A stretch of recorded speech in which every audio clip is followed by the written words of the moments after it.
Hello friend, आप देख रहे हैं टारगेट विद चंद्र इंस्टीट्यूट। मैं हूं चंद्रभान। दोस्तों, आज हम लोग बात करेंगे एक बहुत ही महत्वपूर्ण विषय पर, जहां से ये मानिए कि लगभग प्रश्न पूछा ही जाता है।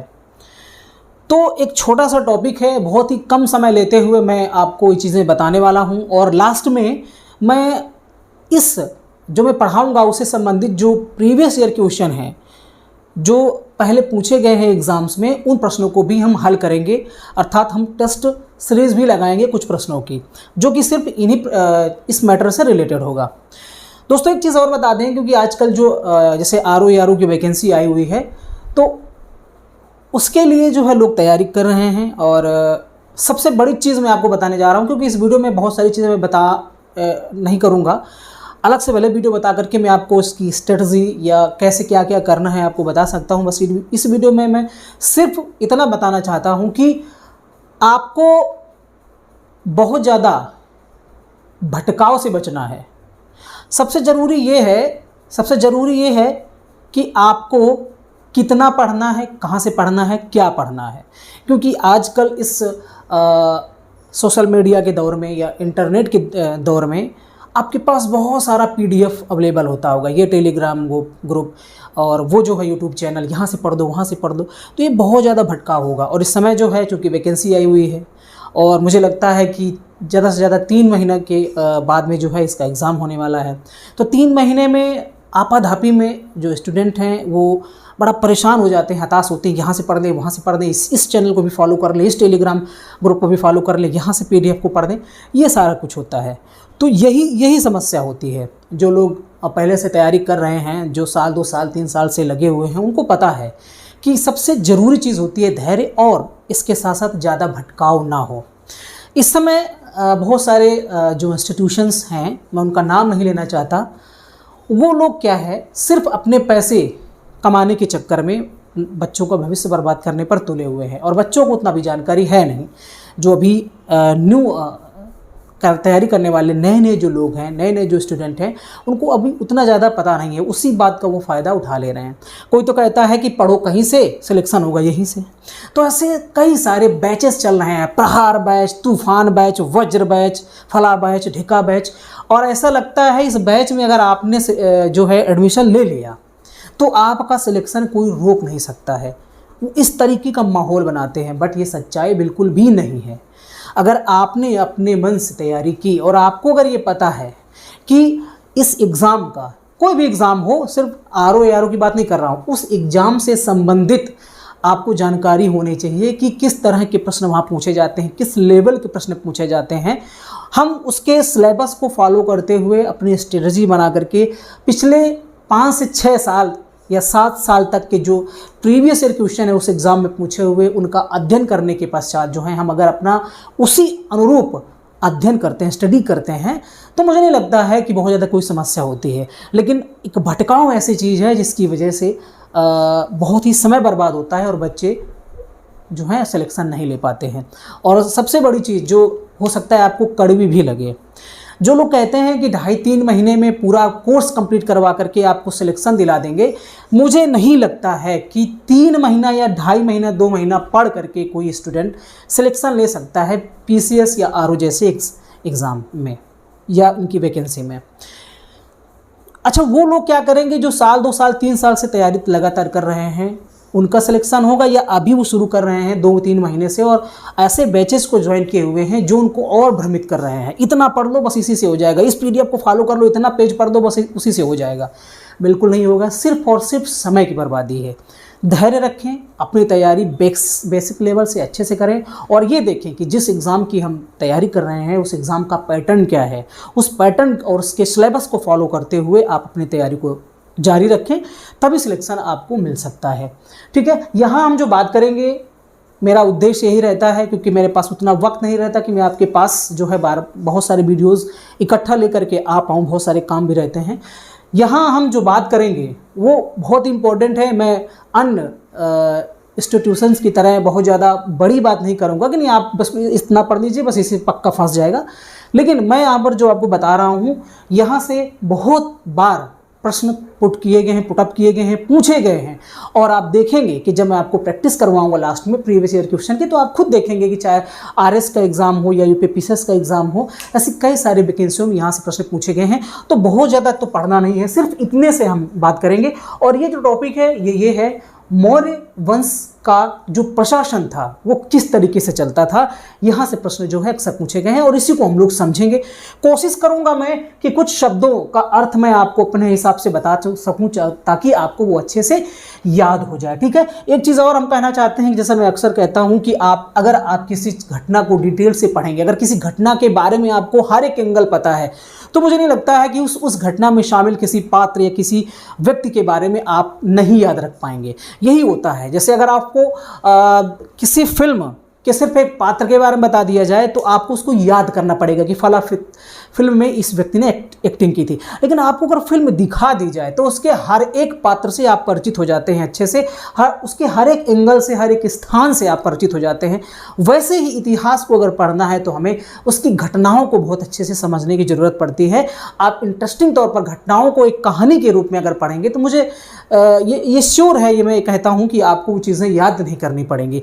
हालांकि चूँकि यूपी आरओ जैसे एग्ज़ाम पीसीएस से थोड़ा सा लो होता है। लो का मतलब मेरा ये नहीं है कि सिंपल होता है, मेरा कहने का मतलब ये है कि जैसे पीसीएस की बात करें तो वहाँ पर जो अवधारणात्मक प्रश्न हैं वो पूछे जाते हैं, ठीक है। यहाँ पर जो है वो फैक्ट से संबंधित प्रश्न पूछे जाते हैं, इसलिए ये यूपी पीसीएस से थोड़ा सा टफ ही मानिए इसको, ठीक है, क्योंकि यहाँ याद करने वाली चीज़ें ज़्यादा आती हैं। तो अब इतना सारा जीएस जीके का अथाह भंडार है, उसको याद करना नामुमकिन है, बहुत ही मुश्किल बात है, इतनी मोटी मोटी सारी किताबें हैं, ठीक है। तो यही समस्याएं हैं जो आती हैं। चलिए आइए यहाँ अपने टॉपिक पर बात करते हैं। जैसे यहाँ पर हम ये पार्ट देखेंगे, ये देखेंगे, फिर इसको देखेंगे, और इस तरीके से देखते हुए यहाँ पर सारी बात करेंगे। आपको फोकस रखना है बहुत ही अच्छे तरीके से। मौर्य प्रशासन की इकाई, ठीक है। सबसे पहले सवाल तो एक प्रश्न ये पूछा गया है या नहीं पूछा गया होगा तो पूछा जा सकता है कि मौर्य प्रशासन की सबसे बड़ी इकाई क्या थी, मौर्य प्रशासन की सबसे छोटी इकाई क्या थी। तो यहाँ पर हम मौर्य प्रशासन की इकाई के बारे में जानेंगे, यहाँ से इस प्रश्न का उत्तर आपको मिल जाएगा। जैसे मौर्य प्रशासन की सबसे बड़ी इकाई क्या थी, प्रांत, ठीक है। साम्राज्य है पूरा, उस साम्राज्य को कैसे जो है डिवाइड किया गया है उसको हम लोग देखेंगे। साम्राज्य को हम प्रांत कह सकते हैं। साम्राज्य जो है प्रांतों में बटा हुआ था और इस प्रांत को उपराजा द्वारा नियंत्रित किया जाता था, अर्थात राजा के बाद में जो उपराजा होता था उसको नियंत्रित किया जाता था प्रांत को।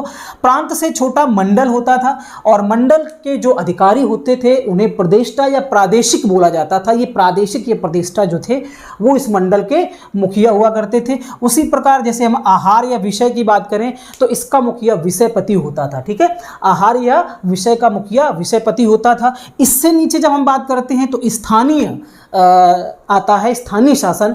स्थानीय शासन बोला जाता था 800 गांवों का समूह। अगर 800 गांव हैं टोटल तो उसे हम क्या बोलेंगे मौर्य प्रशासन में, स्थानीय बोलेंगे। 400 ग्रामों के समूह को द्रोणमुख बोला जाता था, 200 ग्रामों के समूह को खारवटिक बोला जाता था और 10 ग्रामों के समूह को संग्रहण बोला जाता था। तो ये मौर्य प्रशासन की इकाई है। पहले प्रांत आएगा, मंडल, साम्राज्य, प्रांत, मंडल, आहार या विषय, फिर स्थानीय, फिर द्रोणमुख, फिर खारवटिक, ये संग्रहण। कई बार सुमेलित करने वाले प्रश्न पूछ लेता है, ठीक है। सुमेलित कर एक तरफ दे देगा पदाधिकारी, एक तरफ दे देगा उनके कार्य। इस तरीके से वो यहाँ पर अल्टरनेट करके देगा और आपको मिलाना होगा, फिर कूट द्वारा प्रश्न का उत्तर देना होता है। तो ऐसी जगहों पे ये प्रश्न जो है बन सकते हैं। यही बात होती है समझने वाली कि अगर आपने अच्छे से पढ़ाई की है, आपने किसी परीक्षा के लेवल को समझा है, आपने उसके पैटर्न को समझा है, तो आप जब पढ़ेंगे तो आपको ये पता चल जाएगा कि हाँ यहाँ से प्रश्न इस तरीके से पूछा जा सकता है। तो ये चीज़ आप लोग एक बार याद रखिएगा। आगे हम देखते हैं कि जो महत्वपूर्ण पदाधिकारी थे उनको क्या क्या कहा जाता था।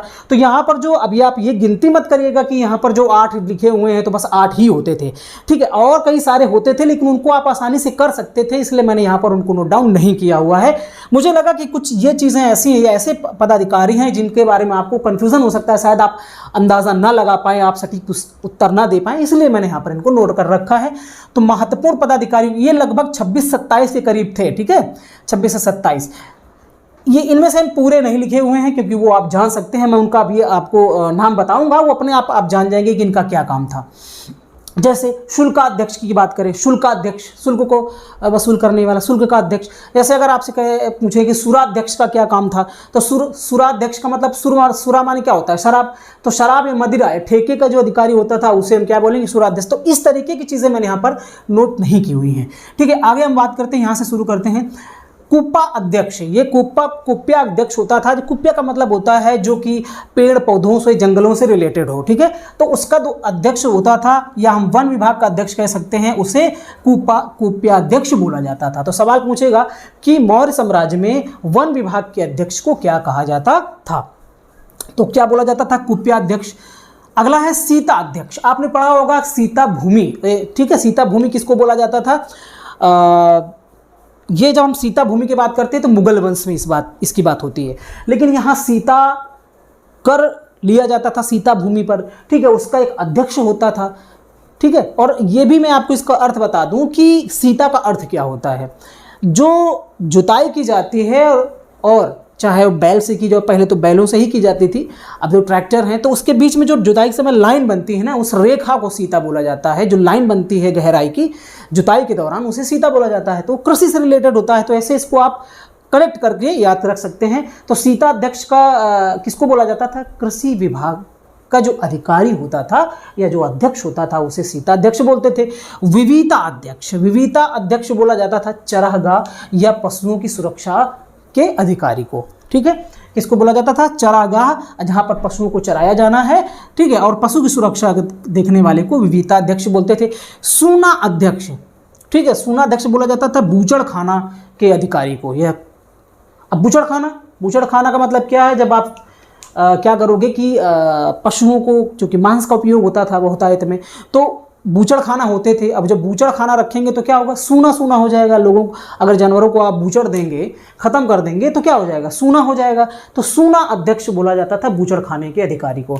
इसके बाद है पंड्या अध्यक्ष। अब इसको याद कैसे करेंगे, पण नाम की मुद्रा चलती थी। ठीक है, सुवर्ण, निष्क, ये मुद्राएं मौर्य काल में चलती थी। जैसे सुवर्ण सोने को कहते थे। ठीक है, तो सुवर्ण है, निष्क है, पण नाम का जो है मुद्रा वो चलती थी। तो इसके अधिकारी को, ये किससे संबंधित हो गया, वाणिज्य से संबंधित हो गया, कॉमर्स से। तो वाणिज्य विभाग का अधिकारी क्या कहलाता था, पंड्या अध्यक्ष कहलाता था। अब यहाँ पर जो है पौतवा अध्यक्ष किसको बोलते थे, जो माप तौल का अधिकारी होता था।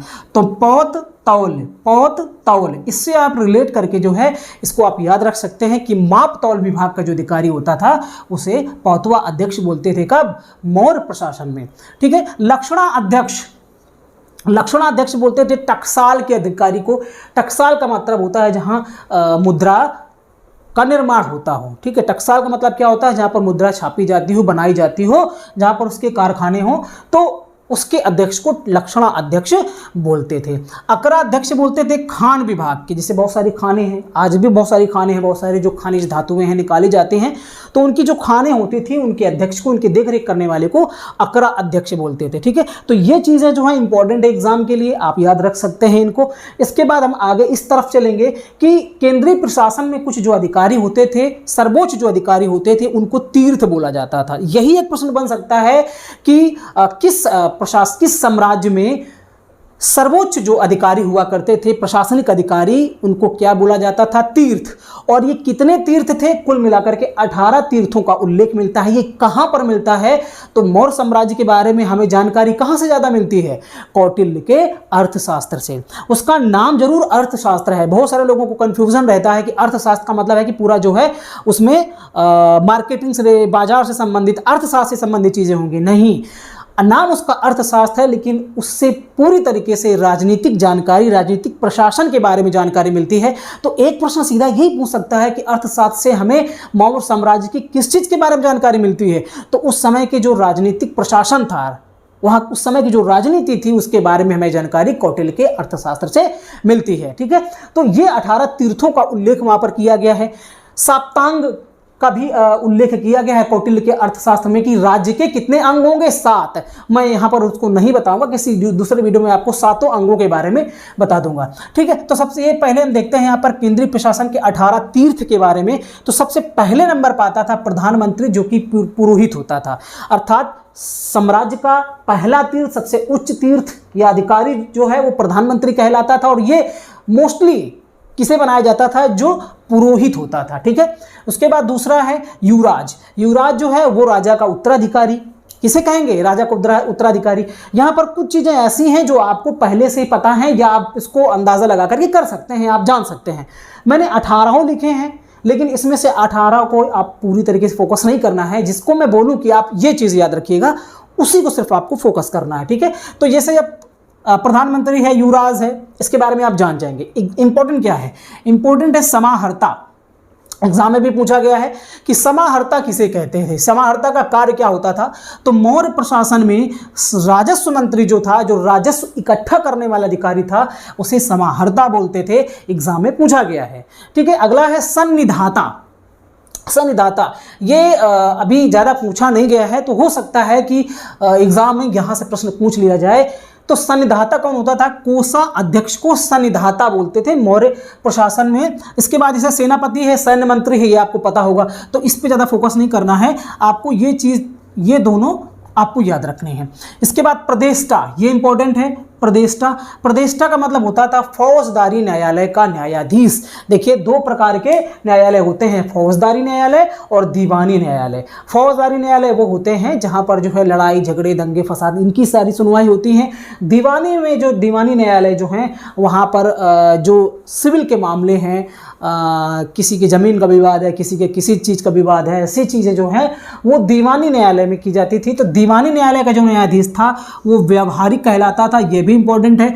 तो व्यावहारिक जो है वो दीवानी न्यायालय का न्यायाधीश है, प्रदेष्टा जो है वो फौजदारी न्यायालय का न्यायाधीश है। अब यहाँ पर देखिए, प्रदेष्टा यहाँ पर भी है और प्रदेष्टा यहाँ पर भी है। मंडल का जो मुखिया होता था उसे प्रदेष्टा कहते थे या प्रादेशिक कहते थे। वहीं यहाँ पर क्या है, फौजदारी न्यायालय का न्यायाधीश का भी काम करता है। दंडपाल, अब जैसे दंडपाल का आप अनुमान लगा सकते हैं कि दंडपाल का मतलब जो है दंड देता होगा। कोई शासन में एक ऐसे व्यक्ति को भी रखा गया होगा जो दंड देता होगा, ठीक है। ये दंड सुनाते होंगे और ये दंड देते होंगे। तो इससे आप अंदाजा लगा कि ये कर सकते हैं। सैन्य संसाधन एकत्र करने वाला जो अधिकारी था उसे दंडपाल बोलते थे। तो ये आप अगर आपसे पूछ लिया जाएगा तो आप उसके नाम से समझ सकते हैं।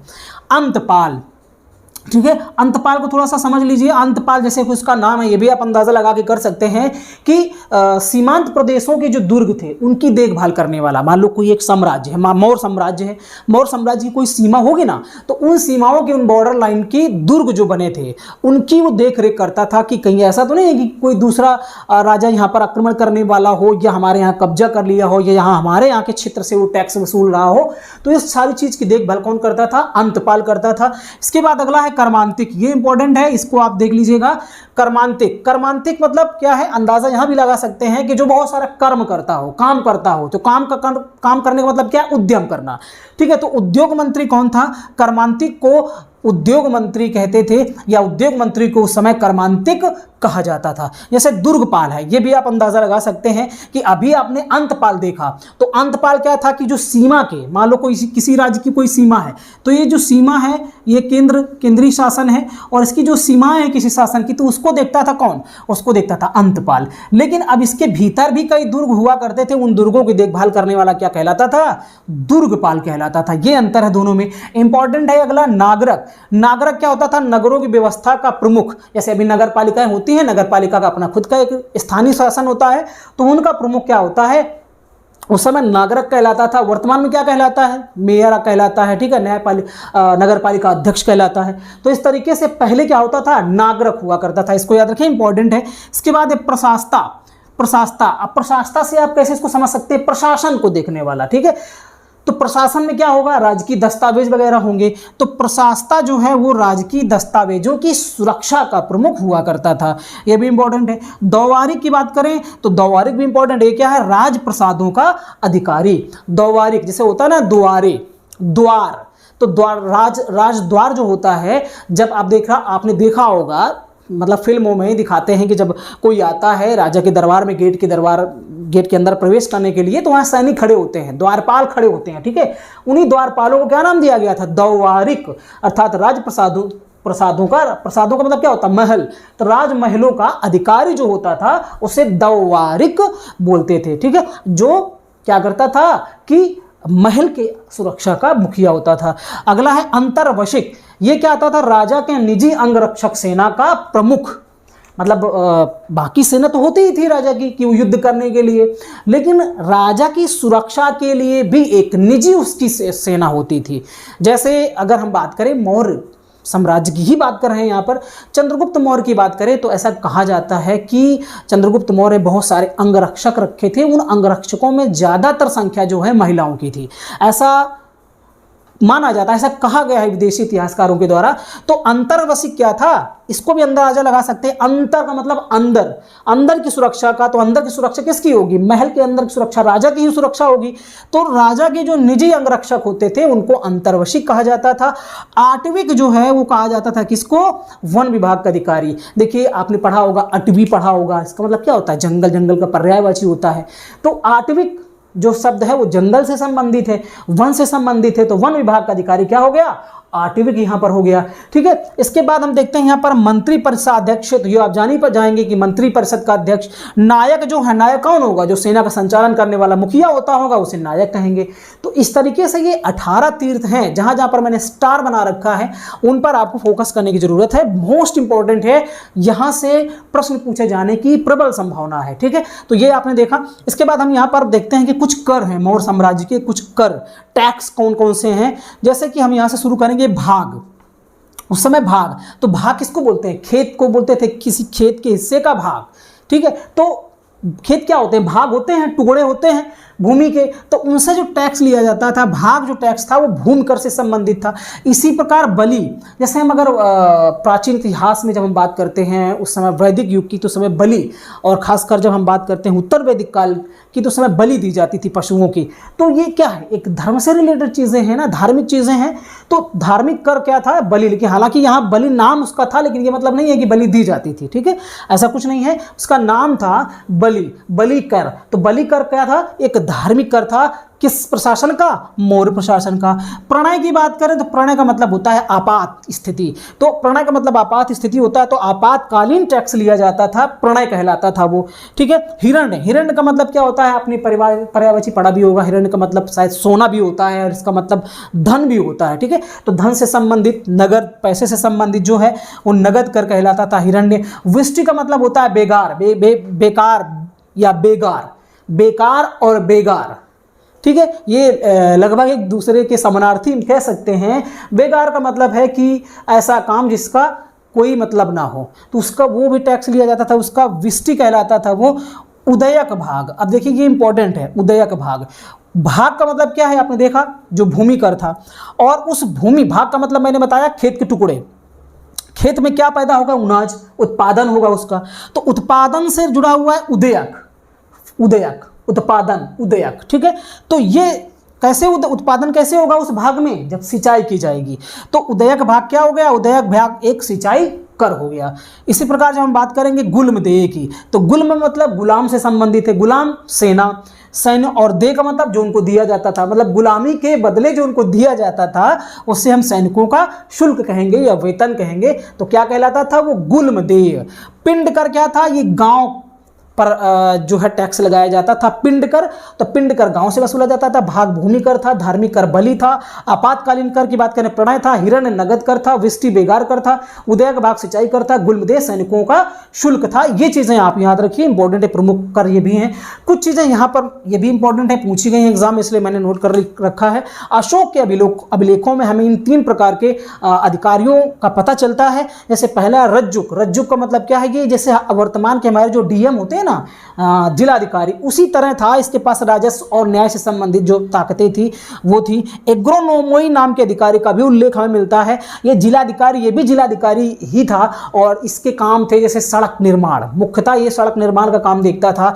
एग्रोनोमोई, तो याद रखिए सड़क निर्माण से संबंधित जिलाधिकारी कौन है, एग्रोनोमोई। और सार्थवा किसे बोलते थे, जो व्यापारिक काफिलों के मुखिया होते थे, मतलब व्यापार करने वाले कई सारे लोग हैं, उनका जो मुखिया होता था उसे हम क्या बोलते थे, उसे बोलते थे सार्थवाह बोलते थे।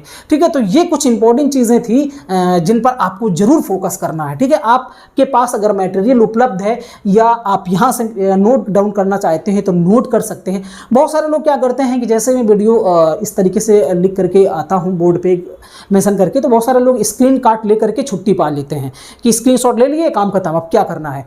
ऐसा आप कर भी सकते हैं, लेकिन आपको पता है कि अगर आप फिर इसको ऐसे स्क्रीनशॉट ले करके आप, तो आपके पास बुक्स भी हैं, उनसे आप देख करके पढ़ लीजिए, फिर वीडियो देखने की क्या ज़रूरत है। यहाँ मैंने आपको बताया भी होगा कैसे आप अनुमान लगा करके आंसर कर सकते हैं। और इसके साथ साथ अब हम प्रैक्टिस सेट की बात करने वाले हैं, कुछ प्रीवियस ईयर क्वेश्चन की बात करते हैं। तो चलते हैं, हम प्रीवियस ईयर क्वेश्चन करते हैं। तो हम लोग पहले प्रश्न को देखते हैं। पहला प्रश्न है, निम्नलिखित में से कौन मौर्ययुगीन अधिकारी तौलमान का प्रभारी था? तौलमान का मतलब माप तौल का प्रभारी अधिकारी था। तो 4 ऑप्शन दिए गए हैं, पौतवाध्यक्ष है, बी है पंड्याध्यक्ष, फिर सीताध्यक्ष, सूनाध्यक्ष। तो इसमें कौन सा होगा आपको बताना होगा। तो इसमें पहला नंबर, जैसे कि आप जान रहे होंगे, पौतवा अध्यक्ष, तो मतलब तौल पौत, इससे आप मिलान कर सकते हैं, इस तरीके से आप इसको हल कर सकते हैं। तो ऑप्शन नंबर ए इसका सही होगा। अगला देखते हैं दूसरा नंबर, मौर्य मंत्रिपरिषद में निम्न में से कौन राजस्व इकट्ठा करने से संबंधित था? समाहर्ता, व्यवहारिका, अंतपाल, प्रदेष्टा। तो इसका पहला ऑप्शन सही होगा, समाहर्ता। ये राजस्व इकट्ठा करने से संबंधित अधिकारी था मौर्य काल में। अंतपाल के बारे में मैंने बताया था कि सीमाओं की जो बाउंड्री लाइन थी उनकी देखरेख करने वाला, मतलब अंतपाल का मतलब ही है जो बाउंड्री लाइन थी राज्य की, वहाँ की देखभाल करने वाला। प्रदेष्ठा जो है वो मंडल का अधिकारी होता था, और व्यवहारिका जैसा कोई अधिकारी मौर्य मंत्रिपरिषद में नहीं था। अगला देखते हैं, मौर्य काल में सीता से तात्पर्य है एक देवी, एक धार्मिक संप्रदाय, राजकीय भूमि से प्राप्त आय या ऊसर भूमि। तो इसका तीसरा ऑप्शन सही है, राजकीय भूमि से प्राप्त आय। अगला देखते हैं, मौर्य काल में भूमि कर जो कि राज्य की आय का मुख्य स्रोत था, किस अधिकारी द्वारा एकत्रित किया जाता था? तो भूमि कर कौन सा था? एग्रोनोमोई तो एक अधिकारी था, शुल्काध्यक्ष शुल्क से रिलेटेड था, अक्राध्यक्ष ये भी नहीं है, सी नंबर जो है वो सीता अध्यक्ष, यही भूमि कर से संबंधित अधिकारी था। अगला देखते हैं, भाग एवं बलि थे। तो भाग एवं बलि ये राजस्व के मुख्य स्रोत थे, एक तरह के एक कर थे, टैक्स थे जो वसूले जाते थे। तो ऑप्शन नंबर 20 का सही होगा। अगला देखते हैं, वर्तमान नगर पालिका प्रशासन का कौन सा कार्य मौर्य काल से जारी है? तो नगर पालिका प्रशासन का कौन सा ऐसा कार्य है, इसमें आपको 4 विकल्पों में देखना है। तो इसका ऑप्शन नंबर सी सही है, जन्म एवं मृत्यु का पंजीकरण, ये उसी समय से होता था मौर्य काल से, ये नगर पालिकाओं में होता था। ठीक है, और आपने पढ़ा, मैंने बताया भी है कि नागरिक नाम का जो है एक अधिकारी हुआ करता था जो नगर पालिका से रिलेटेड था, तो वहाँ पर जन्म एवं मृत्यु का पंजीकरण भी मौर्य काल में होता था। Option number C. अगला देखते हैं, मौर्य काल में एग्रोनोमोई अधिकारी निम्नलिखित में से किस क्षेत्र से संबंधित थे? तो एग्रोनोमोई एक तरीके के जिलाधिकारी थे, लेकिन इनका मुख्य जो काम था वो मार्ग निर्माण से संबंधित था। ठीक है, तो ऑप्शन नंबर सी। अगला देखते हैं, सार्थवा किसे कहते हैं? दलालों को, व्यापारियों के काफिले को, महाजनों को या तीर्थयात्रियों को? तो ऑप्शन नंबर 20 का सही है, व्यापारियों के काफिले को सार्थवा कहते थे। अगला है, निम्नलिखित में से कौन सा अधिकारी मौर्य प्रशासन का भाग नहीं था? अग्रहारिक, युक्त, प्रादेशिक या राजयुक्त? इन चारों में से आपको बताना है, और इन चारों में से कोई एक ऐसा था जो मौर्य अधिकारी नहीं था, उसे ही आपको बताना है। ठीक है, तो ऑप्शन नंबर ए यहाँ पर आपने देखा होगा, मैंने बताया भी नहीं है, पढ़ाया भी नहीं है, बाकियों को तो मैंने पढ़ाया है। जैसे कि प्रादेशिक की बात करें तो यह मंडल का प्रधान अधिकारी था। वैसे ही अगर हम युक्त की बात करें तो युक्त क्या थे? जिले के अधिकारी थे जो राजस्व वसूल करने का काम करते थे। अगर हम राजयुक्त की बात करें तो पहले राजस्व विभाग का काम देखते थे, लेकिन बाद में इनको क्या किया गया था? न्यायिक अधिकार भी दे दिए गए थे। तो यहाँ पर जो ऑप्शन नंबर ए है, अग्रहारिक नाम का कोई अधिकारी मौर्य प्रशासन में नहीं था। अगला देखते हैं, लास्ट है, रज्जुक थे। चोल राज्य में व्यापारी थे, मौर्य प्रशासन में अधिकारी थे, गुप्त साम्राज्य में सामंत वर्ग थे, या डी शक सेना में अधिकारी थे? तो ये मौर्य प्रशासन में अधिकारी हुआ करते थे। कौन? रज्जुक, जिनको मैंने अभी बताया, राजुक या रज्जुक, ये पहले केवल राजस्व विभाग का ही कार्य करते थे, किंतु बाद में इन्हें न्यायिक अधिकार भी दे दिए गए थे। तो वही राजुक या रज्जुक थे। तो ये देखिए 10 प्रश्न ऐसे थे जो कि एग्ज़ाम में पूछे गए हैं, प्रीवियस ईयर क्वेश्चन है, और यहाँ से अक्सर जो है प्रश्न एक दो प्रश्न पूछ लिए जाते हैं या सुमेलित करने के लिए भी यहाँ से आ जाते हैं। ठीक है, थैंक यू।